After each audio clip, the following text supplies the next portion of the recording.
సీరియల్లో సినిమాలో నటించాలనుకుంటున్నారా? అయితే వెంటనే మా యాక్టింగ్ స్కూల్లో జాయిన్ అవ్వండి. నమస్కారం డాక్టర్ ప్రదీప్ జోషి గారు. శ్రీమాత్రే నమః. వేదిక్ నాలెడ్జ్ హనీ ట్రాప్స్ గురించి ఏం చెప్పిందండి? శ్రీ గురుభ్యో నమః. శ్రీమాత్రే నమః.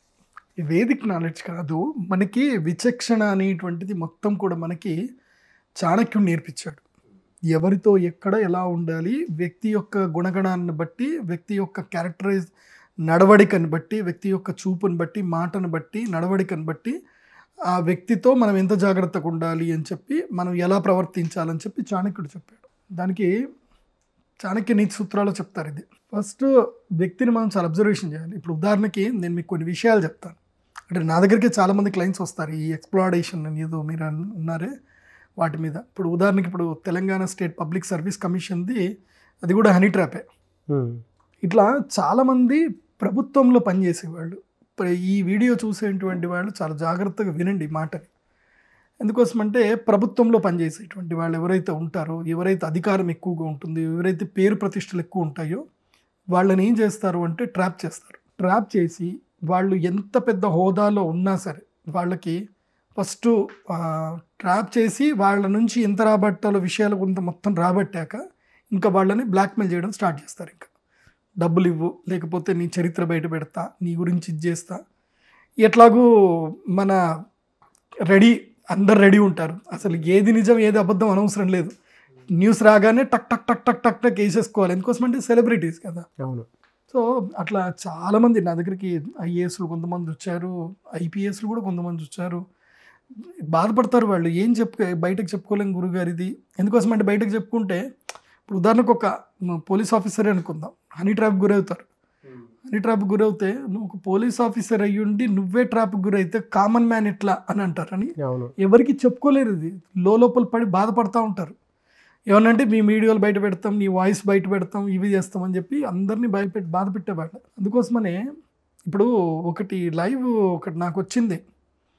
ఒక వ్యక్తి, ఆయన మంచి ఉన్నత స్థాయిలో ఉన్నటువంటి వ్యక్తి, ఆయనతో కొంచెం వగలాడి ఒకటి వచ్చింది, వాళ్ళ ఆఫీస్కి వచ్చింది, పరిచయం చేసుకుంది.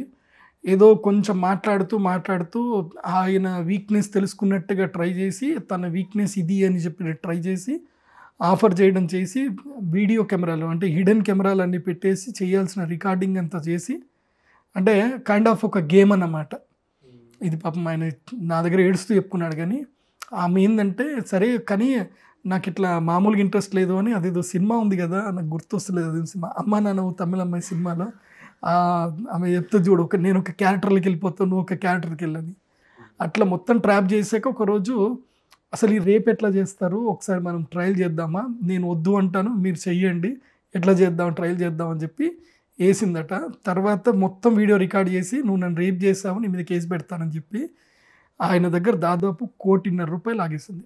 ఇప్పటికీ ఆయన థ్రెట్, ఇంకా డబ్బులు ఎంత తీసుకున్నా ఒరిజినల్ కాపీ ఇచ్చిందో తెలియదు, డూప్లికేట్ పెట్టుకుందో తెలియదు, ఇప్పటికీ థ్రెట్టింగ్. సో ఇట్లాంటి ట్రాపులు జరుగుతాయి.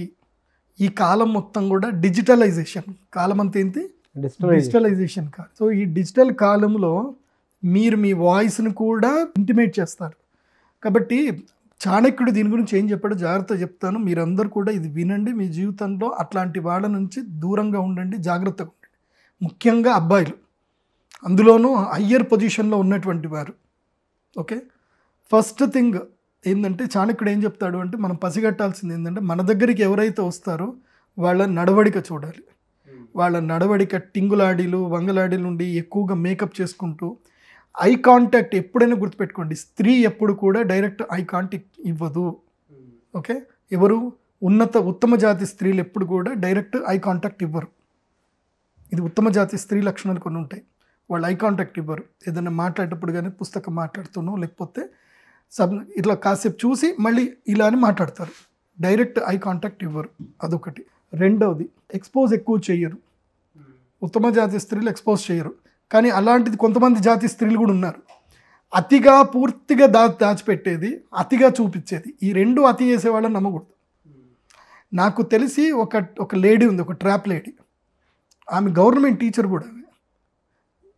ట్రాప్ ఎట్లా చేసింది అని అంటే, ఎప్పుడు చూడు కొంగి ఇడదాకా వేసుకుంటుంది, పూర్తిగా వేసుకుంటుంది. ఆమె తీరా చూస్తే ఒక అద్భుతమైన వ్యక్తిలాగా, ఒక గౌరవనీయమైన వ్యక్తిలాగా ప్రవర్తిస్తున్నట్టు కనిపిస్తుంది అనమాట.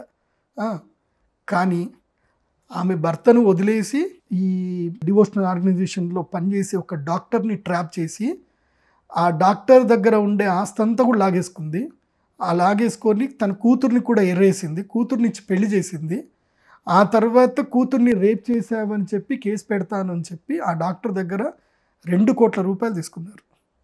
2 కోట్ల రూపాయలు తీసుకొని తన 3 కూతుర్లను సెటిల్ చేసింది. ఆవిడని మళ్ళీ తన పెద్ద కూతుర్ని మళ్ళీ ఇంకోళ్ళకి ఎరేద్దామని చెప్పి ఎరేస్తే ఆయన ఇవన్నీ నేను భయపడను, నువ్వు మీడియాకి వెళ్తావో దేనికి వెళ్తావో ఏమన్నా చేసుకో, నేను దేనికి భయపడను అని చెప్పేసానంటే ఆయన్ని కూడా మీడియాకి వేశారు. కాకపోతే ఆ వ్యక్తికి ఏం ఒరగలే. కాబట్టి మీకు చెప్తున్నా వినండి, ఇట్లాగే భయపడతారు, మీడియాకి వెళ్తాము అది చేస్తాం ఇది చేస్తూ ఉంటారు. దేనికి భయపడకండి. ఎందుకోసం అంటే నీ దగ్గర టాలెంట్ ఉంది, నీ దగ్గర వర్త్ ఉంది, నువ్వు తప్పు చేయలేదు అని నీకు నమ్మకం ఉన్నన్ని రోజులు నువ్వు ఎవరికి భయపడాల్సిన అవసరం లేదు, ఎవరికి తల వంచాల్సిన అవసరం లేదు. సో ఈ విధంగా ఎక్కువగా ప్రదర్శించేవాళ్ళు. ఇంకోటి ఏంటంటే అతివాచాలత్వం. ఎవరైతే ఎక్కువగా మాట్లాడతారో, అతివాచాలత్వం అంటే సందర్భము లేకుండానే ఎక్కువగా ఎవరైతే మాట్లాడతారో వాళ్ళని ఇప్పుడు మనం దూరం పెట్టాలి. అతివాచాలత్వం ఉన్న వాళ్ళతోటి స్నేహం చేయకూడదు. అది కాకుండా పరనింద ఎప్పుడైతే చేస్తూ మాటలు ఎక్కువగా మాట్లాడతారు అంటే ఇక్కడ కూర్చుంటారు, వేరే వాళ్ళ గురించి నిందిస్తూ నిందిస్తూ నిందిస్తూ మాట్లాడతారు. అంటే వాళ్ళకి టైంకి ఏ టాపిక్లు దొరకవు, పరనింద చేయడం మాత్రమే టాపిక్ దొరుకుతుంది. వాడలా చేశాడు వీడు అలా చేశాడు అని చెప్పి పరనింద చేసే వాళ్ళు ఉంటారు, వాళ్ళని కూడా దూరం పెట్టండి. ఇంకొకళ్ళు నిన్ను బెదిరిస్తారు కానీ నీకు డైరెక్ట్గా చెప్పరు, ఒక సీన్ క్రియేట్ చేసుకుంటారు. ఇప్పుడు ఉదాహరణకి మీరు మీతోటి కలిసి ఉన్నారు, మిమ్మల్ని బ్లాక్మెయిల్ చేయాలి కానీ మీకు చెప్పరు. ఎవరో ఫ్రెండ్కి ఇలా జరిగింది, వాడిని తొక్కలో లోపలైపిచ్చేసాను ఇది చేశాను అని కథలు అల్లుతారు. అంటే సేమ్ సిచ్యువేషన్ నీకు కూడా జరగబోతుంది అనేటట్టుగా క్రియేషన్ చేస్తారు. సో ఇలాంటి వాళ్ళు ఎవరైనా సరే అట్లా మాట్లాడుతున్నారు అంటే థర్డ్ పర్సన్ని పెట్టుకొని సెకండ్ పర్సన్ తోటి మాట్లాడతారు. ఇలాంటి వాళ్ళని కూడా దూరం పెట్టాలి. వీళ్ళని ఏమంటారు అంటే వైదూష్యకులు అంటారు. సో వీళ్ళని కూడా దూరం పెట్టాలంటారు. అతి వాచాలత్వం ఉన్న వాళ్ళని దూరం పెట్టాలంటారు. తరువాత ఎవరైతే గనక అతి భోజనం చేస్తారు, విపరీతమైన భోజనం ఎవరైతే చేస్తారో, భోజనాలు చేసేటప్పుడు అతి భోజనం చేస్తారో వాళ్ళని కూడా దూరం పెట్టాలని శాస్త్రం చెప్తుంది. అతి భోజనము, అతి వాచాలత్వము, అతిగా ఖర్చు పెట్టేటువంటి వాళ్ళు, అతిగా అలంకరించుకునేటువంటి వాళ్ళు, అతిగా నిందించేటువంటి వాళ్ళు, ఎప్పుడు పరుల వైపులో ఎక్కువగా మైనస్ పాయింట్స్ చూసేటువంటి వాళ్ళు, అండ్ అతిగా పొగిడేటువంటి వాళ్ళు. అంటే తీయటం మాట్లాడుతూ అసలు సందర్భం ఉండదు, మన్ను ఉండదు, పొగడమే పని. మీరు గ్రేట్ అండి, మీరు తోపండి అని చెప్పడము, అండ్ సందర్భము లేకుండా శరీరాన్ని టచ్ చేయడం. ఇవి గనక జరిగాయి అనుకోండి, మీరు వెంటనే అక్కడి నుంచి వెళ్ళిపోవాలి అంతే. వితౌట్ ఎనీ వర్డ్, ఒక వర్డ్ లేకుండా అక్కడి నుంచి వెళ్ళిపోవాలి. వాళ్ళతో మీరు స్నేహం కట్ చేయాలి. ఈ 7 లక్షణాలు దుర్లక్షణాలు అంటారు. ఈ 7 లక్షణాలు ఉన్నటువంటి వ్యక్తులకి మనం దూరంగా ఉంటేనే మన జీవితం బాగుంటుంది. చాణక్య నీతి చెప్తుంది. ఇంకోటి కూడా ప్రజెంట్ జనరేషన్కి చెప్తున్నా వినండి. ప్రజెంట్ మూమెంట్లో మీ దగ్గర స్మార్ట్ ఫోన్స్ ఉన్నాయని చెప్పేసి ఎవరితోటి పడితే వాళ్ళతోటి వీడియో కాల్ ఆఫర్ చేయడము ఎట్టి పరిస్థితి చేయకండి. ఎందుకోసమంటే ప్రతి ఒక్కళ్ళకి స్క్రీన్ రికార్డర్స్ ఉన్నాయి. ఇప్పుడు మీరు వాళ్ళేం రికార్డ్ చేసుకుంటారులే అనుకుంటచ్చు. ఒక్కసారి స్క్రీన్ రికార్డర్లో పడిపోయారా మీ జీవితంలో ఇంకా మీరు పరువు అనేటువంటి దాని గురించి మర్చిపోవాలి ఇంకా జీవితంలో. బికాస్ మీ పరువు తీసేయడమే వాళ్ళ పని ఉంటుంది, జీవితాంతం లాగుతూనే ఉంటారు. నాకు తెలిసైతే మీ స్మార్ట్ ఫోన్కి అంటే ముఖ్యంగా స్త్రీలు, అదేవిధంగా పెద్ద పెద్ద హయ్యర్ కేపబిలిటీ ఉన్నటువంటి వాళ్ళందరూ చిన్న స్టిక్కర్ పెట్టేసుకోండి. మీ ఫ్రంట్ కెమెరాకి స్టిక్కర్ పెట్టుకోండి. అవసరం లేనప్పుడు తీసేయండి, అవసరం ఉన్నప్పుడు మాత్రమే తీసి మీ సెల్ఫీలు తీసుకునేటప్పుడు మాత్రం తీసేయండి. మిగతా టైంలో ఫ్రంట్ స్టిక్కర్ పెట్టేసుకోండి. ఎందుకోసమంటే ఎప్పుడు ఏ కెమెరా మనం రికార్డ్ చేస్తుందో మనకు తెలియదు. స్మార్ట్ ఫోన్ మెయింటైన్ చేసేటప్పుడు always maintain the sticker. And ఎట్టి పరిస్థితుల్లో ఉన్నత స్థాయిలో ఉన్నటువంటి కేపబిలిటీ ఉన్నటువంటి వాళ్ళు మీరు ఎవరితోటి ఫోన్లలో మాట్లాడకండి. ఇప్పుడు ఉదాహరణకి దీనికి ఒక ఎగ్జాంపుల్ కూడా ఉంది. ఇది మన చంటబ్బాయి సినిమా చూసాను. దాంట్లో అప్పట్లోనే టేప్ రికార్డ్లోనే ఒక క్వశ్చన్ అడిగి ఒక రికార్డ్ చేసి, ఒక క్వశ్చన్ అడిగి ఒక రికార్డ్ చేసి ఫైనల్గా ఒకటి యాడ్ చేసి దాన్ని ఒక చేయడం జరిగింది. నీ దగ్గర కాపీ రైట్స్ లేకపోతే అది అయ్యు జనాలకు అర్థం అవ్వాలి. ఓకే, అది చిరంజీవి గారికి మరియు సుహాసిని గారికి మధ్యలో విభేదం క్రియేట్ చేయడానికి క్యారెక్టర్ అదొకటి చేస్తారు. ఇప్పుడైతే స్మార్ట్ కాలం, ఇప్పుడు ఎడిటర్ పట్టేసుకుంటే ఏదైనా జరుగుతుంది. పైగా ఏఐ కూడా వచ్చేసింది, ఆర్టిఫిషియల్ ఇంటెలిజెన్స్ ఉంది. మీ వాయిస్నే మీ వాయిస్లో సంబంధించిన కొన్ని వర్డ్స్ అన్నీ కూడా కరెక్ట్ కలిపేస్తే మీ వాయిస్లో మీరు ఏదైనా అనిపించచ్చు. కాబట్టి కెమెరాల విషయంలో కానీ మాట్లాడే విషయంలో కానీ జాగ్రత్తగా ఉండండి. ఇంకోటి, ఈ మధ్య కొత్తగా మ్యాట్రిమోనీ ట్రాప్ ఒకటి జరిగింది. మీరు హైప్ అయిపోతారేమో పెళ్లి సంబంధాలు చూసుకోవడానికి. మ్యాట్రిమోనీ వెబ్సైట్లలో సగానికి సగము మిమ్మల్ని ట్రాప్ చేసేవాళ్ళే ఉంటారు. గుర్తుపెట్టుకోండి అబ్బాయిలు, మెయిన్ మీరే జాగ్రత్తగా ఉండండి అబ్బాయిలు ట్రాప్ చేయడానికి. ఈ మధ్య నాకు తెలిసింది ఏంటంటే, ఒక పోలీస్ ఆఫీసర్తో మాట్లాడేటప్పుడు మ్యాట్రిమోనీ ఎట్లా తెలుసా వాళ్ళు ఎంత సంపాదించారు తెలుసా? 2 కోట్లు సంపాదించారు. సింపుల్ తెలుసా? వాళ్ళిద్దరూ వైఫ్ అండ్ హస్బెండే. వాడి భార్య అందంగా ఉంటుంది, వాళ్ళకి కష్టపడడం చేత కాదు. కాబట్టి ఏం చేశాడు, ఆమె ప్రొఫైల్ ఫోటో పెట్టాలి, జనాలతోటి ఇది రావాలి, రాగానే వాళ్ళతోటి చాటింగ్ చేయాలి. చాటింగ్ చేస్తూ వీడే చాట్ చేస్తాడు, ఆమె చాట్ చేయదు, వీడంతా చాట్ చేస్తాడు. మధ్యలో ఈమెది వాయిస్ రికార్డు పంపిస్తూ ఉంటుంది అనమాట. ఇంకా వీడు హైప్ అయిపోతున్నాడు అన్నమాట, దొరికింది నాకు అమ్మాయి దొరికింది అని హైప్ అయిపోతా ఉంటాడు. ఆ తర్వాత వాళ్ళతో మాట్లాడడము చేయడము, వాళ్ళ దగ్గర గిఫ్ట్లు అవన్నీ కూడా లాగడము. ఆల్ ఆఫ్ సడన్గా ఈమె గొడవ పెట్టేసుకుంటుంది. ఇవన్నీ ఎక్కడ ఫోన్లోనే జరిగిపోతాయి. ఇవన్నీ సడన్గా గొడవ, నువ్వు నాకు నచ్చలేదు, నువ్వు నన్ను ఇట్లంటావా అని చెప్పి ఒక గొడవ పెట్టేసుకొని కాల్ కట్టు. వీడు ఇప్పటిదాకా గిఫ్ట్లు ఇచ్చింది ఎందుకు ఇచ్చాను ఏమి ఇచ్చాను వీడికి తెలియదు. ఇంకా అక్కడికి కథం. ఏమనంటే मैं तुम्हारा पूरा కాల్ రికార్డ్ कर लिया, చాటింగ్ రికార్డ్ कर लिया, तुम्हारे ऊपर కేసు కरूंगा. మొత్తం నీ కాల్ రికార్డ్ చేసుకున్నా, చాటింగ్ రికార్డు ఉంది, నువ్వు నన్ను అట్లన్నావు ఇట్లన్నావు, నాకు ఆ ఫోటోలు పంపించావు ఈ ఫోటోలు పంపించావు, నీ మీద కేసు పెడతా. కామన్ మ్యాన్ ఏం చేస్తాడు, ఒకవేళ పేరున్నా ఎవరున్నా, అమ్మో మా అమ్మ నాన్నకు తెలిస్తే ఎట్లా, ముఖ్యంగా పెళ్లి విషయంలో అయినసరికి అమ్మో నా జీవితం అంతా నాశనం అయిపోతుందని చెప్పి భయం.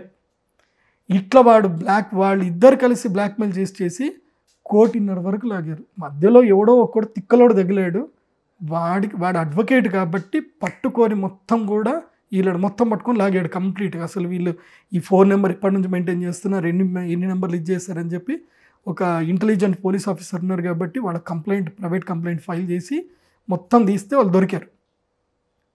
తీరా చూస్తే వాళ్ళ మీద ఏం చేయడానికి లేదు, because there are no evidences. Evidence చెప్పడానికి ఎవరైనా సాక్ష్యం రావాలి కదా, ఎవడు రాడు. ఎందుకోసమంటే ఈ విషయాల లోపల రారు, ధైర్యం చేసి సాక్ష్యం చెప్పడానికి రారు. ఆఖరికి ఆ కేసు కూడా ఓడిపోవడం జరిగింది. సో ఇలా ఉంటుంది, హనీ ట్రాపులు జరుగుతాయి. ముఖ్యంగా ఎంత లస్ట్ తోటి మీరు జీవిస్తే మీరు అంత కష్టాలు పడతారు. సో లస్ట్ పక్కన పెట్టండి. ఇంకా నేను ఇవన్నీ కొన్ని మీకు చెప్పకూడదు, ఒక ఆధ్యాత్మిక స్థానం నుండి నేను చెప్పకూడదు, కానీ పూర్వకాలం కూడా ఇవన్నీ ఉన్నప్పుడు యక్షభూమికి వెళ్ళమని చెప్పేవాళ్ళు. సో యక్షభూమి అని అంటే సముద్రం దాటిపోవాలని చెప్పేవాళ్ళు అనమాట. సో అప్పటి యక్షభూమి ఇప్పటి యక్షభూమి అదే. ఇది నార్త్ ఈస్ట్ ఏషియా ప్రాంతం అన్నమాట. ఇప్పుడైతే థాయిలాండ్ ఉంది, పూర్వకాలము బాలి, ఇండోనేషియా అవన్నీ కూడా అలాగే ఉండేటివి. కాబట్టి ముఖ్యంగా అతి లాలస వద్దు, తొందరగా ఎవరు కూడా ట్రాప్లోకి ఇరుక్కోకండి. ఒక సందర్భంలో నేను కూడా ట్రాప్లో ఇరుక్కునేటోండి, నన్ను అమ్మవారు భగవంతుడు నన్ను రక్షించారు. కాబట్టి ప్రతి ఒక్కళ్ళు ట్రాప్లో ఇరుక్కుంటారు. ఇరుక్కోవద్దు అని అంటే నిరాశగా ఉండండి. మీ ఆశ మీరు ఎక్స్ప్రెస్ అయిపోకండి, తొందరగా ఎక్స్ప్రెస్ అయిపోకండి, ఆశ చూపించకండి. ఇట్లా ఫైనాన్షియల్ ట్రాప్స్ కూడా ఉన్నాయండి, భయంకరమైన ఫైనాన్షియల్ ట్రాప్స్ ఉన్నాయి. సో ట్రాప్ అవ్వకండి. Be safe, be happy, be aware. So ఏ లింకులు పడితే ఆ లింకులు క్లిక్ చేయకండి, హ్యాపీగా ఉండండి. Thank you sir, thank you so much doctor Pradeep Joshi గారు.